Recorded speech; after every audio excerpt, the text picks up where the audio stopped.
آصف علی صدیقی صاحب کا سوال کہ بعض لوگ یہ کہتے ہیں کہ ختم نبوت اسلام کا جز ہے،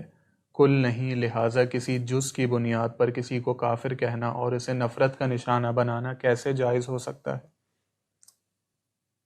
ان کے اپنے معاملات ان کے کسی رشتہ دار سے بگڑ جائیں تو اس کی شکل نہیں دیکھتے، جنازہ نہیں پڑھتے، ساری عمر سلام نہیں لیتے، کوئی پیسے ان کے مار لے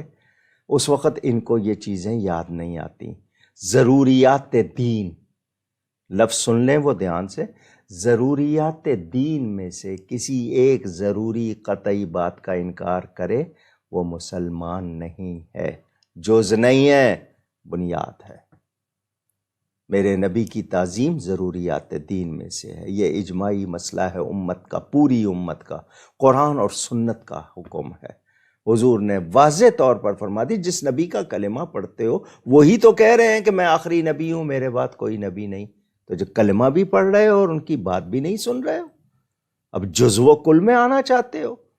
تو ایسی حمایت یا ایسی سوچ تمہیں بھی اسی کھاتے میں لے جائے گی۔ یہ یاد رکھیں، جو جس سے محبت رکھے گا نا اسی کے ساتھ اس کا حشر ہوگا۔ قرآن نے 200 سے زیادہ حدیثیں ہیں، قرآن میں 30 سے زیادہ مقامات پر بیان ہے، شروع میں ہی بیان ہے، لیکن میرے پاس قادیانیوں کا چھپا ہوا قرآن ہے، اس میں پہلے صفحے پہ تحریف کی ہوئی ہے اور 60-70 جگہ پر انہوں نے کھلم کھلا توہین کی ہوئی ہے اللہ کے فرمان کی، اس کے بعد وہ کہتے ہو جز ہے۔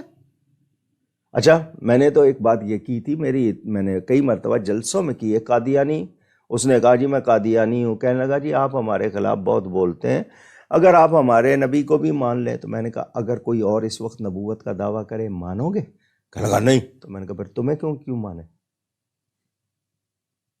یعنی میں نے اس کو ایک طرح سے الزامی جواب دیا، تنزیہ، لیکن سوچنا چاہیے، یہ ایمان کا مسئلہ ہے، میرے نبی کا مسئلہ ہے۔ ہر سچا مسلمان میرے نبی کو آخری نبی مانتا ہے، ان کے بعد کسی قسم کا ذلی، بروزی، مکانی، زمانی، تشریعی، غیر تشریعی، کسی قسم کا کوئی نبی نہیں ہے، کوئی نبی نہیں ہے۔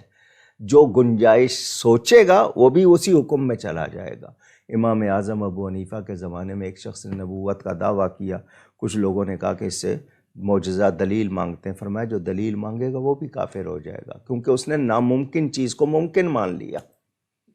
حضور کے بعد کوئی نبی نہیں ہے، یہ ناممکن بات ہے کہ کوئی نبی ہو، تو اس نے ممکن مان لیا، اسی لیے دلیل مانگ رہا ہے نا، تو جو دلیل مانگے گا وہ بھی کافر ہو جائے گا۔ تو ایمان میرا کوئی ایسی چیز نہیں ہے جس کے بارے میں لچک رکھوں، یہ دو ٹوک بات ہے۔